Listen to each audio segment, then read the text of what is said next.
But I think if we come to Mark chapter 11 with an open heart, and we honestly ask Jesus to do whatever he wants to do, it could sting, because this is the passage where he goes into the temple and turns over tables and runs out money changers. And, I think we need to ask some tough questions. But chapter 11 is really the second section of the Gospel of Mark. The first 10 chapters highlighted what Jesus did for the first, 2 and 9/10 of his life. And from chapter 11 on, what we're going to do is focus really on the last week of Jesus' life as he's on his way to the cross. And we know that that's where he's going. He just revealed to his disciples that we're going to Jerusalem, that when he gets to Jerusalem, he will be crucified, he'll be rejected, he'll be beaten. And then he tells his disciples, and you guys could expect the same thing. And they're like, oh, wait a minute, I'm not sure that we signed up for that. But that's where we are. It's actually the Passover time. Now, for the Jews, the Passover was a delight. It was something that they looked forward to. It was a time where even those Jews that didn't live in Jerusalem would come to Jerusalem to, be a part of the Passover feast and the Passover traditions. But to the Romans who were in charge of that region and ruling at that time, it wasn't so much a delight as much as it was despair. Because all those Jews came to the holy city, and though their hearts were filled with excitement, the Romans were really afraid, that maybe some enthusiastic Jewish zealot was going to rise up and try to take over Rome, or at least, attack a Roman official or cause some sort of riot. Not to mention the potential for disputes that were amongst the religious groups of the day, because we know that religious groups like to fight. And so those things, kind of made the Romans a little uneasy. And what we're going to see is that Jesus enters this situation. This is Palm Sunday, and it just so happens to be that's what chapter 11 is all, begins with, is Palm Sunday, when Jesus rides in on that donkey. But it's him, Palm Sunday is him entering this situation, the situation of excitement and apprehension and this situation with great religious festivities, but also political uneasiness and political unrest. But Jesus shows up not proclaiming himself as King of Kings and Lord of Lords, but he shows up as a humble servant, not trying to overthrow Rome, but he's actually going to judge his people. And that's what we're going to see. He's less than a week from his crucifixion. And in this chapter, we're going to have 3 really important parts and concepts revealed to us. And that's really the theme of this chapter, is that Jesus is our revelation. And he's going to be the revelation of the servant king in the first few verses. And then what he's going to do is he's going to be the revelation of our cover-ups. And then ultimately, the last part of it, he's the revelation of his authority. And so let's start with Mark chapter 11, the first 11 verses, the revelation of our servant king. It says, "Now when they drew near Jerusalem to Bethphage and Bethany at the Mount of Olives, he sent 2 of his disciples, and he said to them, 'Go into the village opposite you, and as soon as you enter it, you will find a colt tied on which no one has sat. Loosen it and bring it. And if anyone says to you, "Why are you doing this?" say, "The Lord has need of it, and immediately he will send it here." So they went their way and found the colt tied to the door outside on the street, and they loosened it. But some of those who stood there said to them, "What are you doing, loosening the colt?" And they spoke to them just as Jesus commanded, so they let them go. So this chapter begins with Jesus telling his disciples, go steal a colt. That's what it seems like, right? It's like, go there, you're going to find this colt, loosen it, and bring it back to me. Like, wait a minute, that seems a little bit counterproductive, don't you think, Jesus? But apparently it was a cultural thing that we don't understand, that this was all set up. They knew that this was going to happen, and this colt was made available. And so as Jesus sends his 2 disciples out there, what's fascinating is what this really reveals to us. We could look at it and say, well, why would he do that? Why would he go try to take this colt? Why would he send his disciples? And if we just focus on that, I think we will really lose the most important part in this passage. And that is why he did it. Did you catch it? It says this, tell them that the Lord has need of it. Jesus needed that donkey. Meaning this, Jesus has needs just like you and I have needs. And he was associating himself with us by saying, I know what you need. I know what it's like to be in need of something. Now think about that. The God who created the whole heaven and the whole earth is in need of something. And he put himself in that place so that he could understand you and that you would know that he understands you. He was our humble servant king. So we have this donkey, and today we think of a donkey as nothing more than a humble beast of burden, right? It's just kind of, that's what they do. But in that day, it was actually looked at as an animal that was fit for kings. You can read about that in 1 Kings chapter 1. Kings often rode on these. We also know that this was the fulfillment of the prophecy of Zechariah 9:9, of which Mark doesn't necessarily quote because he is writing not to Jews but to Gentiles, those who wouldn't really care about the prophetic, meaning of what was going on here and the fulfillment of that. They were wondering, well, is Jesus really going to stand us? Is the Messiah that's coming going to really know who we are and care about us? And that's what we're going to see here. But what does this need reveal? Why would the Creator have need? Again, to remind us. And if you think about it, this isn't something new. He borrowed a manger at his birth. He borrowed a boat to preach on. Here he's borrowing a donkey. Later he will borrow an upper room. And in a week, he'll borrow an empty tomb. Why? Well, 2 Corinthians 8:9 tells us this. For you know the grace of our Lord Jesus Christ, that though he was rich, yet for your sakes he became poor, that you through his poverty might become rich.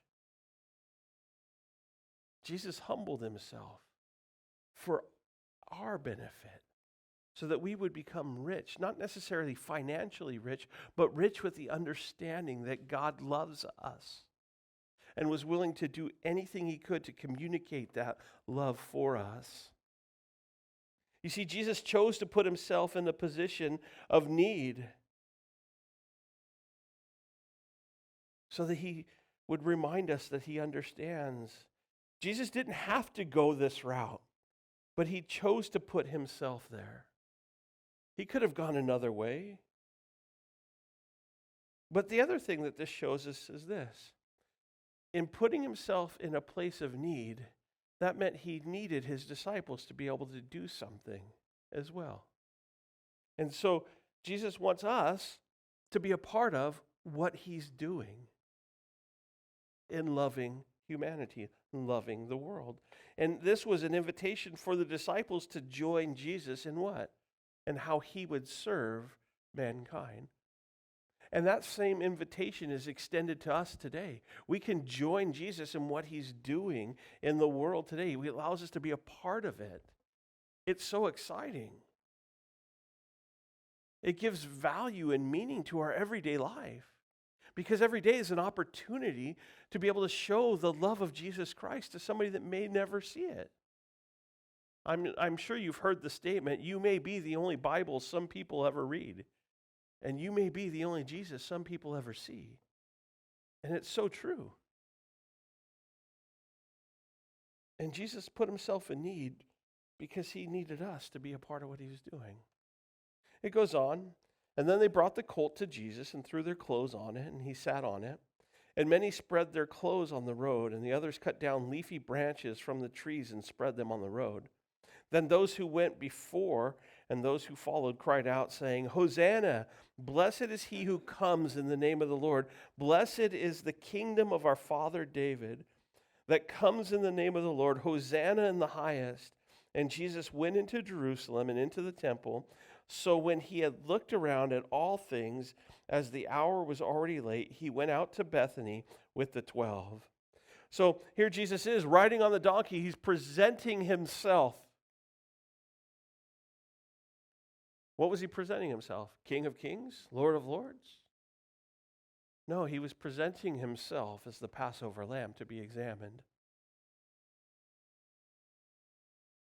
As a humble king that was going to be the sacrifice for the world. And the Jews followed, proclaiming that Jesus was king, that he was the son of David, that he came in the name of the Lord. Those were all things that were important to the Jews. And that's exactly what he was, but he was that and so much more. You've probably heard that some people said these same people that cried Hosea later cried crucified on Friday. But if you think about it, it's actually probably not true.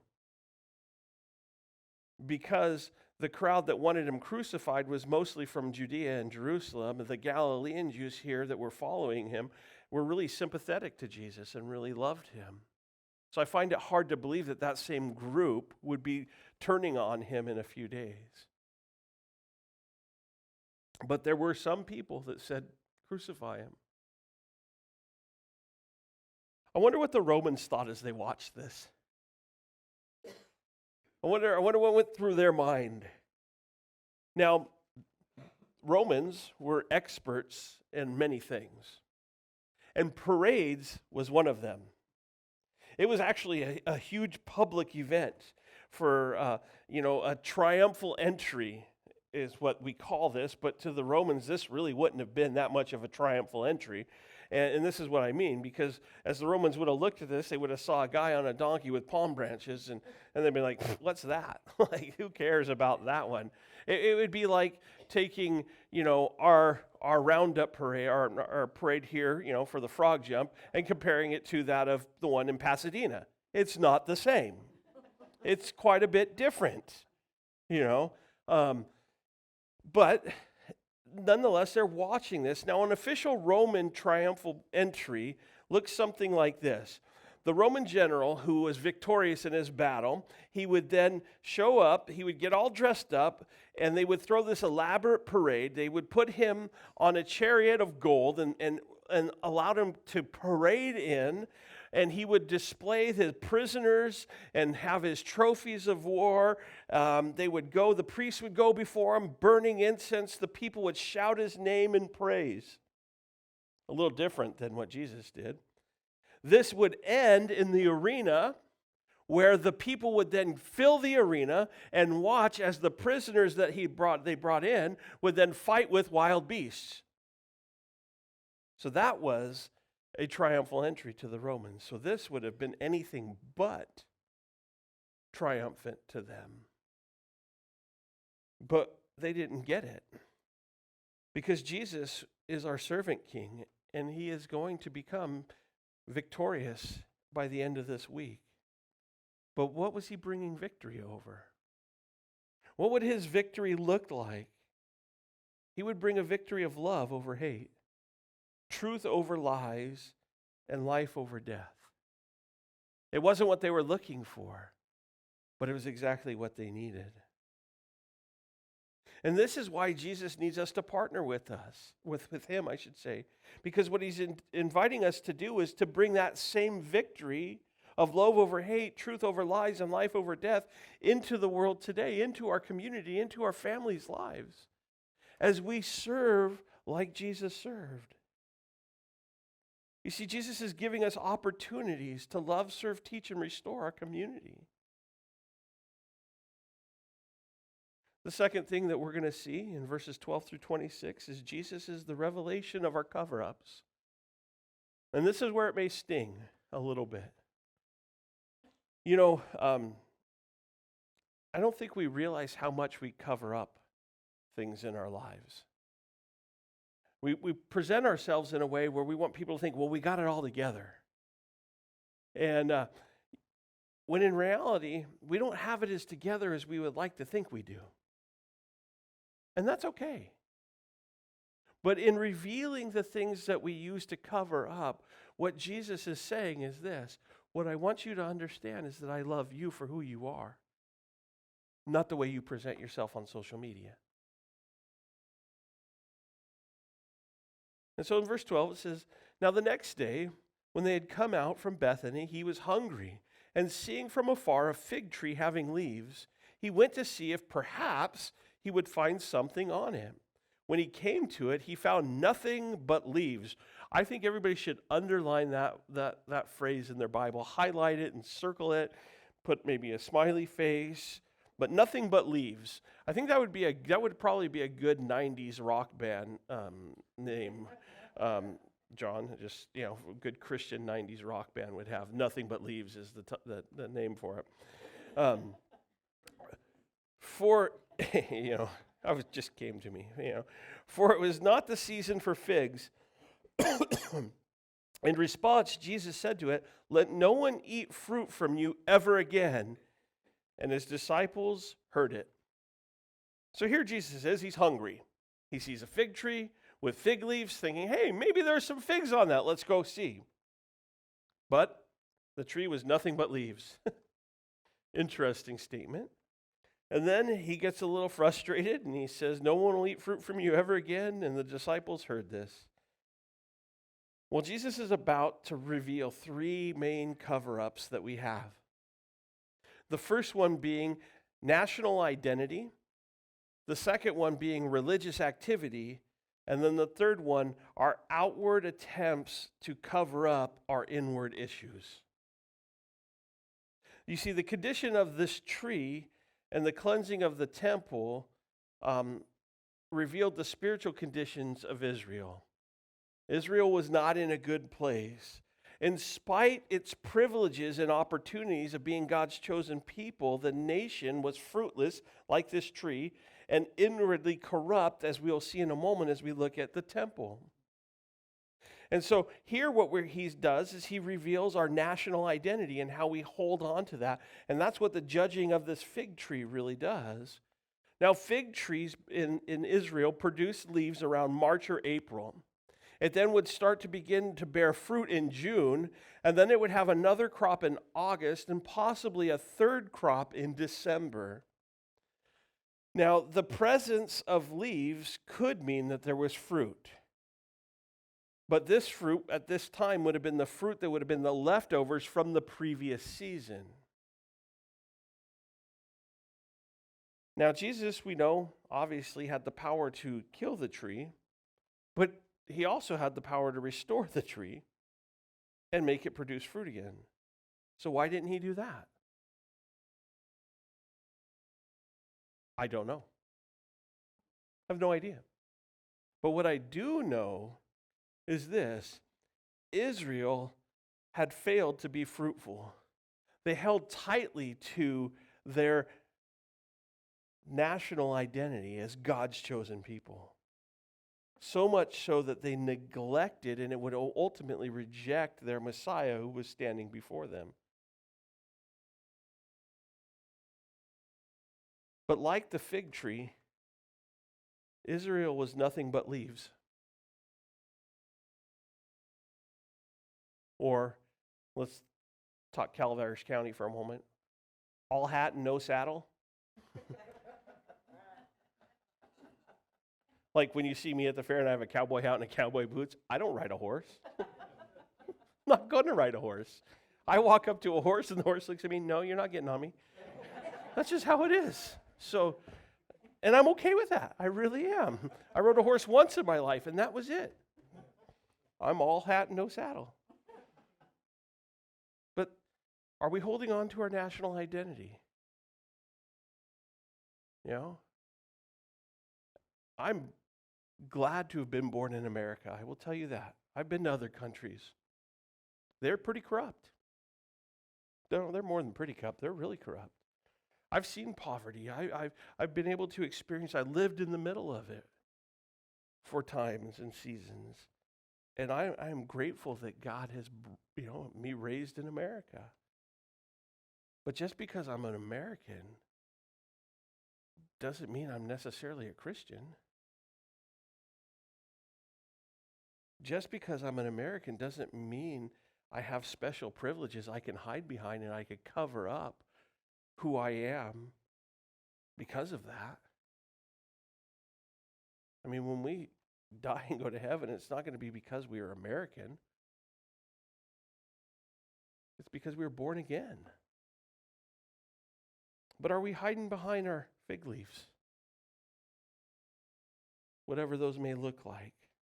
But it goes on. So they came to Jerusalem. This is the disciples and Jesus. Then Jesus went into the temple and began to drive out those who bought and sold in the temple, and overturned the tables of the money changers and the seats of those who sold doves. And he would not allow anyone to carry wares through the temple. Then he taught, saying to them, "Is it not written, 'My house shall be called a house of prayer for all nations'? But you have made it a den of thieves."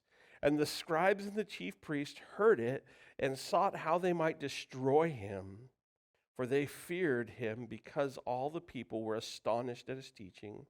When evening had come, he went out of the city. So now Jesus shows up in the temple. And he's going to reveal how many times we hide behind our religious activities, and therefore we need a little bit of cleansing like he did with the temple. We know in John chapter 2 that Jesus had already driven out money changers and those that sold animals in the temple. So we have to really say this: it didn't take very long for him to come back. If he has to do it again 2 years later. What's sad to me is that the priests, they allowed this. They allowed the temple to be something it was never intended to be. Why did they do that? Well, we know that the priests actually shared in the prophets that took place here. You see, these services that were offered, they were convenient. I mean, how many of us pay the convenient fee to get our tickets online? We grumble about it, but we still do it, right? I mean, I pay my water bill and they charge me an extra $1 to pay it online, and I grumble every time I hit the pay, but I still pay it because we become accustomed to convenience fees. And we just kind of, it's not a big deal. It's just $1. Well, now these priests here, they're probably thinking in their head, well, you know what? We got these people that are traveling from afar. It's really difficult for them to bring their sacrificial lamb with them on this, 100-mile trek as they walk here. So why don't we just offer pre-approved lambs that were inspected already that they could buy at a fee so that they don't have to bring the lamb with them? Now, I have 5 kids, and we have animals. And the thing that I know about our kids is they love their animals. And people love their animals. There would be something that happens and an attachment that is placed on that animal as you're traveling with it. And it would make its sacrifice a little bit more painful when you realize that this animal was going to take away for a year and cover up the sins that you have committed. So what the priests were doing is they were allowing that sting to be softened a little bit. And then while they were at it, what did they do? They exchanged money because they had to pay a temple tax. And so, again, for a small fee, they could exchange their money to get the money that they needed for, And so what was happening is these Jews were coming to celebrate the Passover, which was their religious activity that they looked forward to, they were excited about, but they didn't really have to prepare to present themselves before God. They just embraced all the convenience that was in it. And because the priest allowed it, they got a kickback. Maybe it was just a little extra in the offering box. Who knows how it happened, but it happened. And Jesus shows up, and then we're told, Mark actually points it out, the other Gospels don't, but he points out that they sold doves. Now, the doves were the animals that were acceptable for those that were poor. So everybody was being taken advantage of.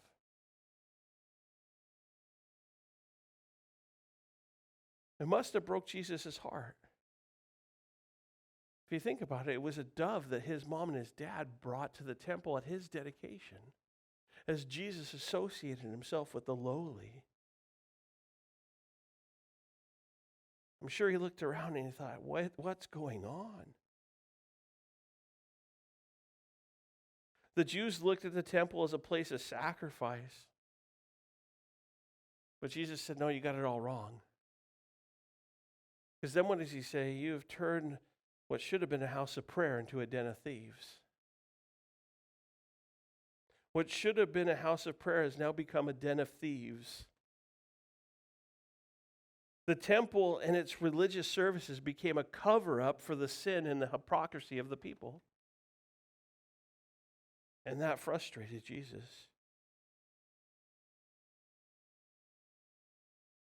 This is where it kind of stung a little bit for me, because I had to ask this question. What about us in our building?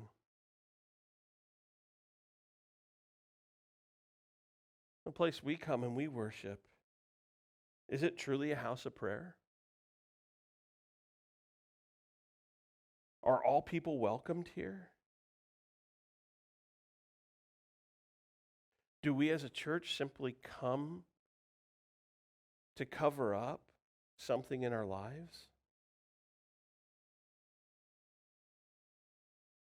G. Campbell Morgan said, a den of thieves is a place to which thieves run when they want to hide.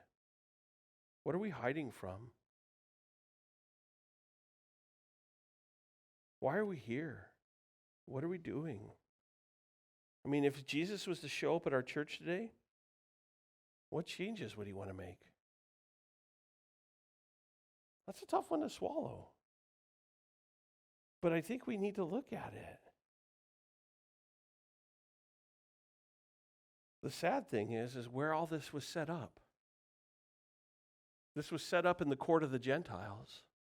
All this activity took place where the Jews should have been sharing their faith with the non-Jews. But instead, it was a place where they were exploiting people, sending the wrong message. Yeah, you would think, hey, they got it all together. Look how religious they are. Look at their religious activity. They're moving.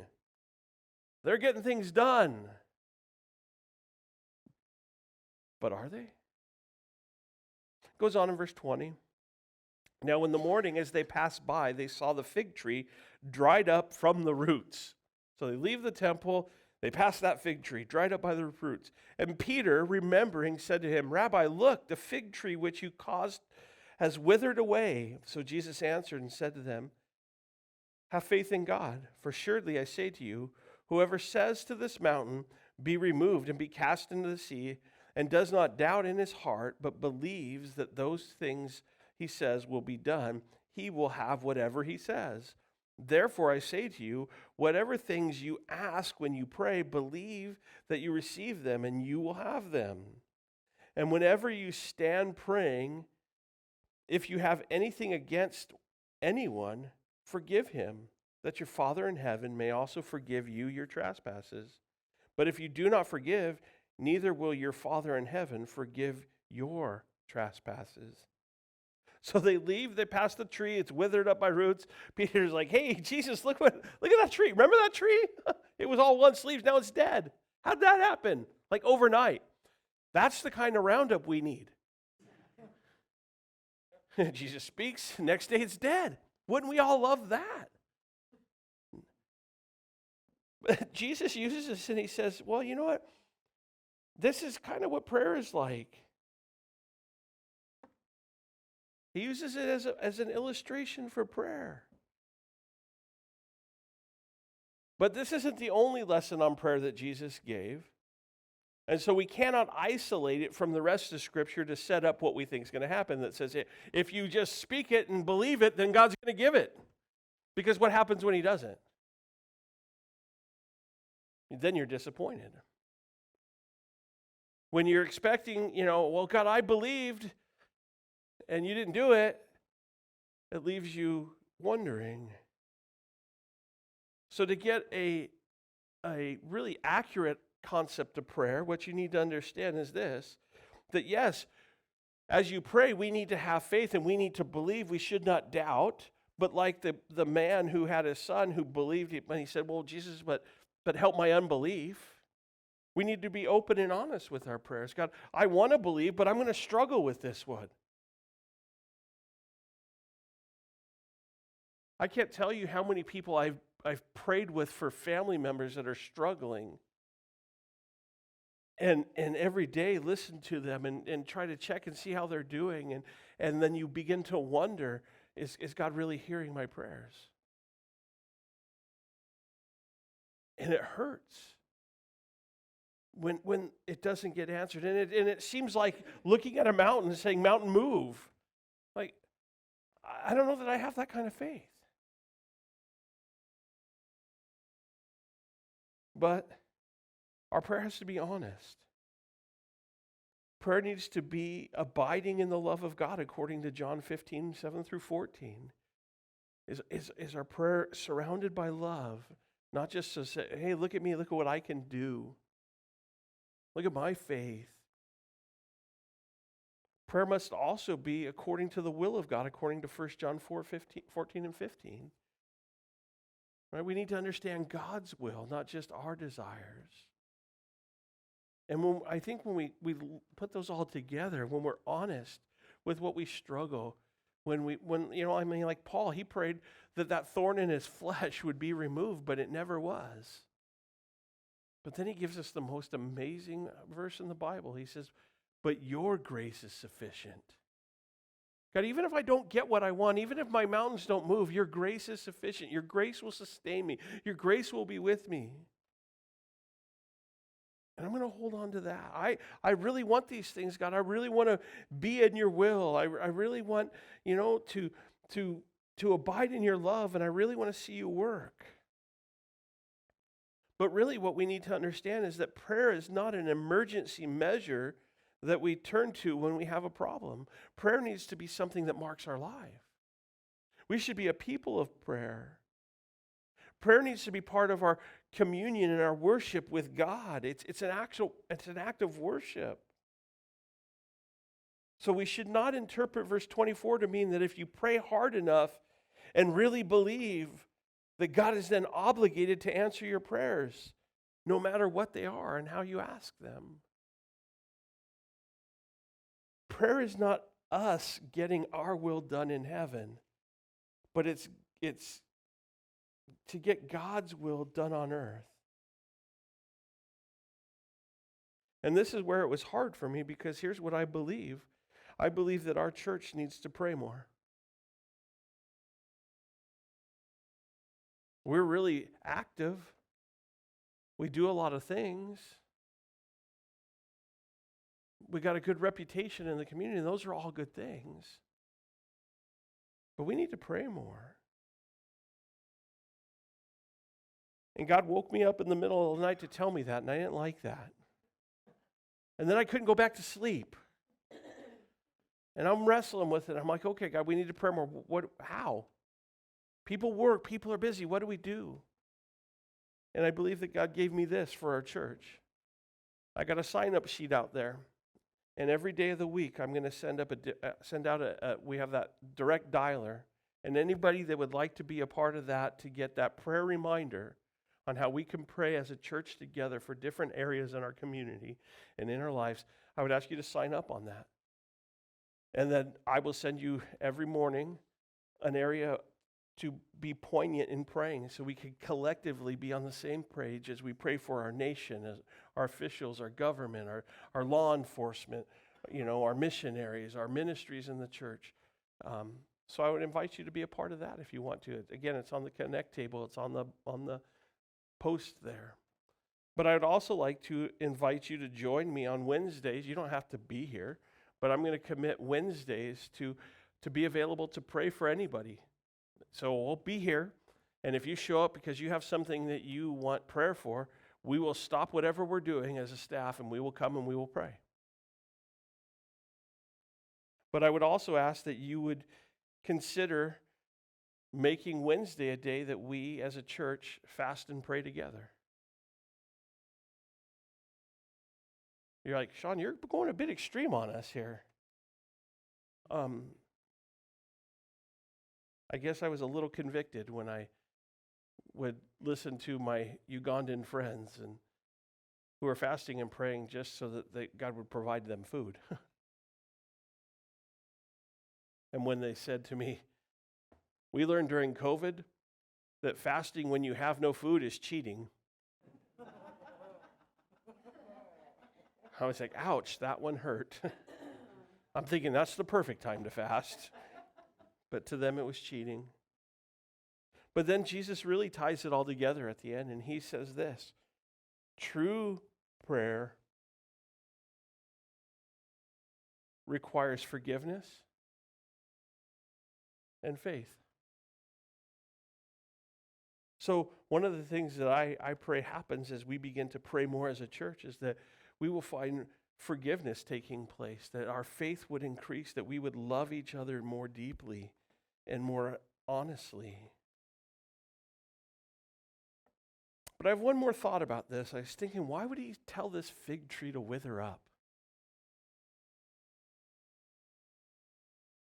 You know, there's this thing called the law of first mention when you're studying something in the Bible. And what it means is when you find when that word is used, it kind of carries the theme throughout the entire Bible. And if you think about it, when was a fig leaf used first in the Bible? Adam and Eve. It was the ultimate covered up. And maybe what we're seeing here is that Jesus is showing us that what he is about to do is judge the very thing that we cover up our sin and shame with, to remove that, to give us what can actually remove the things in our lives that cause that shame and guilt and the sins that are there. You see, I believe that Jesus is revealing what he was about to accomplish on the cross and telling us this: we don't have to cover up any longer. We could come just the way we are, inviting us to come with our requests and experience the healing and the power of forgiveness. And the last thing that we're going to see, that Jesus is the revelation of his authority in verses 27 through 33. It says, then he came again to Jerusalem, and as he was walking in the temple, the chief priests, the scribes, and the elders came to him, and they said to him, by what authority are you doing these things?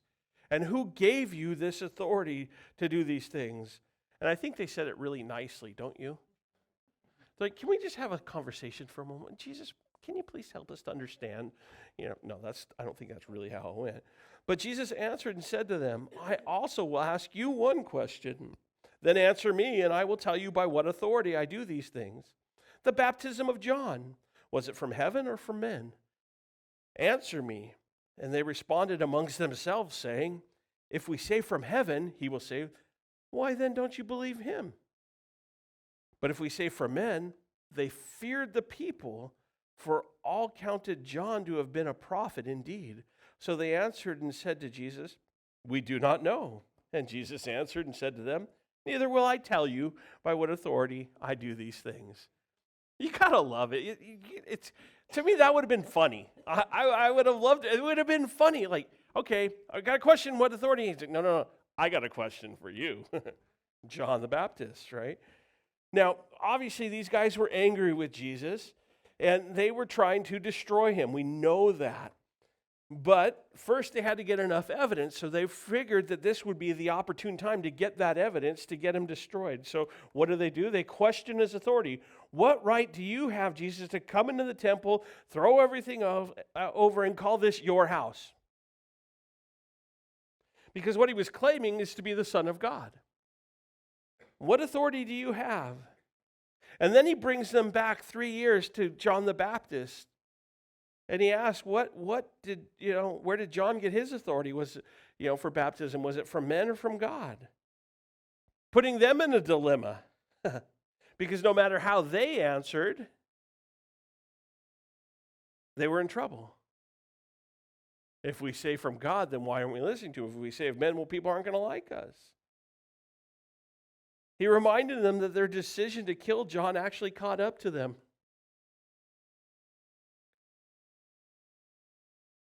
They hadn't submitted to John's ministry in Luke chapter 7. They weren't about to be a part of it. And as a result, they were not ready to receive and trust Jesus. It was that simple. That's where they were. Their unbelief and cover-up did what? Killed John by Herod. And soon, what would they do? They would ask Pilate to crucify Jesus.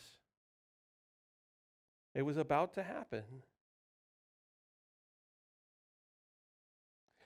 I would encourage us to take this week and ask Jesus what he longs to reveal to us. God, show us, search our hearts and make it known. Reveal to me if there's any wicked way in me. That's what David prayed. Giving him the authority in our lives to remove the things that we use to cover up the effects of sin. Jesus, if there's anything that's in there, just take it. If there's anything from hindering me from experiencing the fullness of all you have for me, just take it.